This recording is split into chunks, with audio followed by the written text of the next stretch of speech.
Dear Misty, I was wondering what your thoughts are on how the bigger queens are portrayed in the media. For example, Pink Flamingos comes to mind. Do you think a drag queen can still be a good drag queen if she's trying to be vulgar, or the typical drag queen stereotype?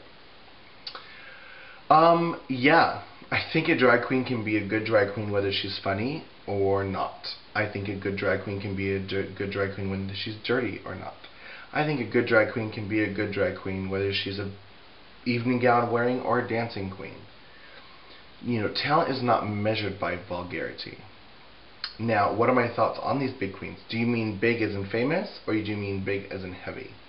If you mean big as in heavy, unfortunately, a lot of the plus-size drag queens fall back on their comedy. Like, for example, I'm going to make fun of me before you do. That way, it doesn't hurt me if you make fun of me. But also, I'm going to give you the go-ahead that you can make fun of me, so you probably won't anyway. You know, a lot of big queens use comedy because it's funny and it's entertaining.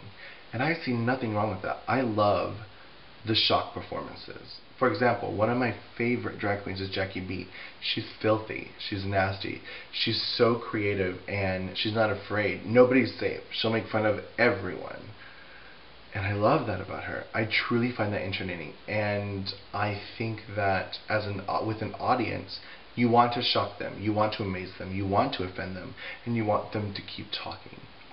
So yeah, a vulgar drag queen, of course. I don't think that you have to be vulgar to be accepted, but I don't see anything wrong with it. For example, if John Waters were to cast me in Pink Flamingos, and the script called for her to be that character, guess what?